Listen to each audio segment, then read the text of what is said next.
If Ethan had been 5 seconds faster that morning, none of this would have happened. For 3 years, his mornings had been identical. He parked in the same gravel lot, started running at exactly 6 a.m., finished the same loop around the lake before heading to work. The trail had become so predictable that he barely noticed it anymore. That's why the runner didn't stand out. He was already ahead of Ethan. Dark hoodie, steady pace. Just another person out for an early morning run. At least, that's what Ethan believed. He expected to catch him within a few minutes. Instead, something impossible happened. No matter how much Ethan accelerated, the distance never changed. He slowed down. The distance never changed. He stopped to catch his breath. The runner kept moving. Still, exactly the same distance ahead. 20 minutes later, Ethan reached the parking lot without ever getting a single step closer. He laughed it off. There had to be a simple explanation. The next morning, the runner was there again. Same trail, same time, same distance. Ethan didn't return that morning to finish his run. He returned because he needed to know how someone could stay exactly 150 yards ahead of him without ever getting farther away or any closer. Ethan barely slept that night. He replayed the run in his head over and over, convincing himself there had to be a logical explanation. Maybe the other runner had noticed him. Maybe he was playing some harmless joke. Maybe the trail only made the distance look constant. By sunrise, Ethan had rejected every explanation he'd come up with. He arrived at the parking lot nearly half an hour earlier than usual. The trail was empty. He checked his watch. 5:42 a.m. If the runner appeared again, it couldn't be another coincidence. Ethan waited. The forest remained silent. At exactly 6 o'clock, he started running. The first few minutes were uneventful. Then the trail curved around the lake. The runner appeared. Same hoodie, same pace. Same impossible distance. This time, Ethan refused to repeat yesterday's mistake. He didn't speed up. Instead, he stepped off the trail. He walked several yards into the trees and stood completely still. The runner kept moving, without hesitation, without looking back. When Ethan returned to the trail, the distance was exactly the same. His heartbeat quickened. He tried something else. "Hey!" His voice echoed across the trees. The runner never reacted, not even a slight turn of the head. Ethan pulled out his phone while jogging. He zoomed in as far as he could. The image became blurry, but one detail was still visible. The man's arms. They never moved. Every runner swings their arms. Even exhausted runners do. This man didn't. His arms hung perfectly still at his sides, while the rest of his body kept running. Ethan lowered the phone. For the first time since this started, he stopped looking for an explanation and started looking for a way to prove he wasn't imagining it. The photograph bothered Ethan more than anything else. He zoomed in until the image fell apart into blurry pixels. The runner's face was impossible to make out. The hoodie covered most of his head. But the arms still looked wrong. He barely touched his breakfast the next morning. Instead, he searched online. Running posture, motion blur, camera distortion. Nothing he found explained what he'd seen. By the following morning, Ethan had made up his mind. He wasn't leaving until he understood what was happening. He arrived before sunrise, parked in the same spot, waited. The trail slowly came alive. A cyclist passed. An older couple walked toward the lake. A man walked his golden retriever. Everything felt perfectly normal. At exactly 6, Ethan started running. The runner wasn't there. For the first time all week, the trail ahead was empty. Ethan actually smiled. Maybe it was over. Maybe whoever the man was. He'd simply stopped coming. He finished 1 mile, then 2. Nothing. The relief felt almost embarrassing. He'd spent days obsessing over someone he'd probably never see again. As he rounded the final bend toward the parking lot, he froze. The runner was standing beside Ethan's car. Not moving, not looking around. Just standing there, head lowered, hands hanging at his sides, waiting. Ethan stopped instantly. The runner didn't react. Several other cars were parked nearby. People were walking through the lot. No one seemed to notice him. Ethan looked away for only a second. Just long enough to check whether anyone else was staring. When he looked back, the runner was gone. Ethan ran to his car. Nothing, no footprints, no sound. No sign that anyone had been there. He unlocked the driver's door with trembling hands. As he climbed inside, something made him glance toward the trail one last time.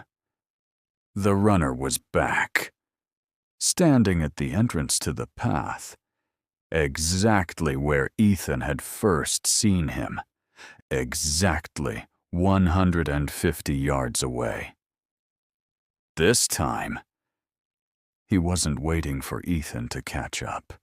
He was waiting for Ethan to come back.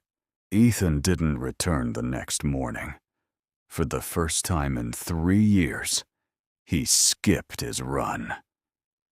He stayed home until almost noon, convincing himself that taking a day off was the smartest thing he could do. If the runner expected him at 6, he wouldn't be there. Simple. The following morning, Ethan drove to a different park. It was nearly 20 miles away. Different trails, different parking lot, different people. He smiled as he stepped onto the path. Whatever had happened near the lake, it had stayed there. For almost half an hour. He was right. The trail was quiet. A few hikers passed by. A woman walked past with 2 dogs. Nothing felt unusual. Ethan finally relaxed. Then the path curved around a small hill. Someone was running ahead. Dark hoodie, head down, the exact same pace. Ethan stopped so suddenly that gravel slid beneath his shoes. It wasn't possible. Nobody could have known he was coming here. He had told no one. He hadn't searched for the park online. He'd picked it at random while driving. The runner kept moving, never looking back, never changing pace. Ethan turned around immediately. He wasn't going to test the distance again. He wasn't going to follow him. He headed straight for the parking lot. At first, nothing happened. Then he heard footsteps, not behind him, off to his left, somewhere between the trees, keeping pace with him. Ethan left the trail and sprinted toward the parking lot. Branches whipped across his face. Loose rocks rolled beneath his shoes. The footsteps stayed hidden, always close, never visible. When he finally burst into the parking lot, he threw himself into the driver's seat and locked the doors. Silence. His chest rose and fell as he searched the tree line. Nothing. No movement. No runner. Just the wind. After nearly a full minute, he stepped out of the car, slowly. He looked back toward the forest. Still nothing. Then something near his front tire caught his eye. His water bottle, the one he dropped on the trail, almost half a mile away. It was standing upright, leaning against the driver's side door. Ethan knew he hadn't brought it back. He also knew someone had. For 8 days, he stayed away from every trail he knew. The water bottle never left his mind. He picked it up a dozen times, turned it over, checked it for fingerprints, hair, anything. There was nothing. By the end of the week, fear had slowly become curiosity. If someone was doing this, there had to be a mistake. Everyone made mistakes, including whoever was hiding behind that hoodie. On the 9th morning, Ethan went back, not to run, to watch. He parked across the road instead of inside the lot, brought binoculars, a camera with a long lens, and enough coffee to stay there all morning.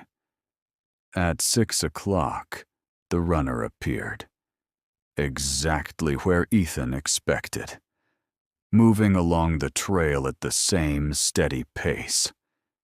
Ethan raised the camera, focused, pressed the shutter, again, again, again. Hundreds of photographs. The runner never reacted. After nearly an hour, he disappeared into the trees.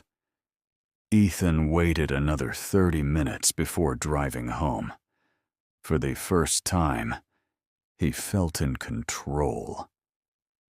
That afternoon, he loaded every photograph onto his computer. He zoomed in, frame after frame.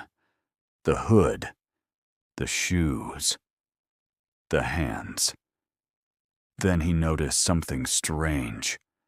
The background changed. The lighting changed. Even the position of the trees changed.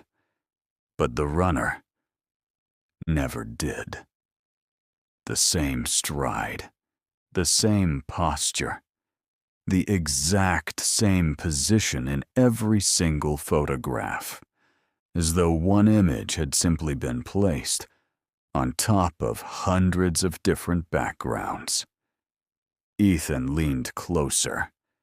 His stomach tightened. One photograph had captured something the others hadn't.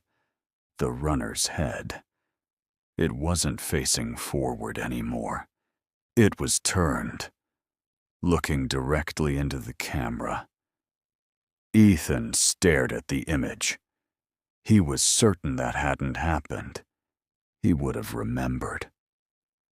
Slowly, he opened the next photograph. The runner was facing forward again. Then the next, forward. The next, forward. Only one picture, one fraction of a second, one impossible glance. Ethan sat frozen for nearly a minute. Then his phone vibrated. A message from an unknown number. No words, just a single photograph. It showed Ethan sitting at his desk, staring at his computer. The picture had been taken through the window behind him. Ethan didn't call the police. He thought about it more than once. But every explanation sounded ridiculous the moment he said it out loud. A runner that appeared in different parks. A photograph that shouldn't exist. A water bottle moved half a mile. An unknown message. None of it proved anything. Instead, he started writing everything down. Every morning, every encounter, every detail he could remember. Dates, times, weather, distance, anything that might reveal a pattern. For 3 days, nothing did. Then he noticed something. The runner had never once come closer than before. Not in the first park. Not in the second. Not even in the parking lot. Every encounter ended the same way. The distance changed. Only after Ethan did. It was as if the runner refused to make the first move. The thought stayed with him all night. The next morning, Ethan returned to the original trail. He wasn't there to run. He wasn't there to watch. He was there to test an idea. The runner appeared exactly as expected. 150 yards ahead. Steady pace. Head lowered. Ethan took a slow breath. Then, he stepped off the trail. Not away from the runner. Toward him. Straight through the trees. There was no path between them. Only brush, fallen branches, loose earth. Ethan kept walking. The distance began to shrink. 100 yards, 80, 60. His pulse pounded in his ears. The runner never looked up. Never changed pace. 40 yards, 30. Ethan stopped. For the first time, the runner stopped too. Silence settled over the forest. Neither of them moved. Several long seconds passed. Then, the runner took one step forward. Just one. Ethan instinctively stepped back. The runner did not take another step. He simply waited. Ethan frowned, very slowly. He stepped forward again. The runner answered with another single step. Nothing more. One step. For one step. Like a mirror that always moved second. Ethan's confidence vanished. He backed away. The runner remained perfectly still. Another step back. Still nothing. Then Ethan turned around. He had taken only 3 strides toward the trail when he heard it. Running. Not ahead. Not beside him. Behind him. Fast. Much faster than before. Ethan spun around. The runner was no longer walking. He was charging, closing the distance with terrifying speed. Ethan ran. Branches exploded beneath his feet. He didn't dare look back again until he reached the trail. When he finally did, the forest behind him was empty. The runner had disappeared.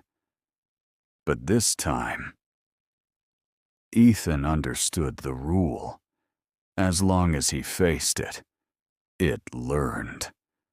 The moment he turned his back, it hunted. Ethan never returned to the trails. He canceled his gym membership, stopped running before sunrise, changed his routine completely. Weeks passed, then months. Nothing happened. Little by little, life became normal again. The notebook stayed in a drawer. The photographs remained on his computer. The unknown number never texted again. Eventually, Ethan convinced himself that whatever had followed him was gone. Nearly 6 months later, a friend invited him to join a charity 5K. It would take place downtown. Hundreds of runners, closed streets, police officers, volunteers, families. Nothing like an empty forest. At first, Ethan refused. Then he laughed at himself. If there had ever been any danger, it certainly wouldn't appear in the middle of thousands of people. Race morning arrived. The streets were packed. Music echoed between the buildings. Children waved handmade signs. Everything felt ordinary, safe. When the starting horn sounded, the crowd surged forward. For the first mile, Ethan barely thought about the forest. He focused on breathing, on the people around him, on the sound of hundreds of shoes striking the pavement. Then, he noticed something. No matter how the runners shifted, one figure stayed ahead of him. Always the same distance. Dark hoodie, head lowered. Ethan stopped running. People brushed past him. Someone bumped his shoulder. The figure ahead stopped too, without turning around, without making a sound. Ethan felt every bit of color leave his face. "No," he whispered. The crowd flowed between them. Dozens of runners crossed the space. For a moment, the hooded figure disappeared behind them. Then it stepped forward. One step, exactly matching Ethan's. Ethan remembered the rule. Never turn your back. He began walking backward, keeping his eyes locked on the figure. People stared. Someone asked if he was all right. He ignored them. Step after step. The figure followed, always answering, never leading. Hope began to return. Maybe the rule still worked. Maybe it always would. Then a child chasing a balloon ran between them, only for a second, just long enough to block Ethan's view. When the child passed, the hooded runner was gone. Ethan froze. His breathing stopped. He turned his head slowly, searching. Left. Right. Behind him. Nothing. Then he heard running. Not from one direction. From every direction.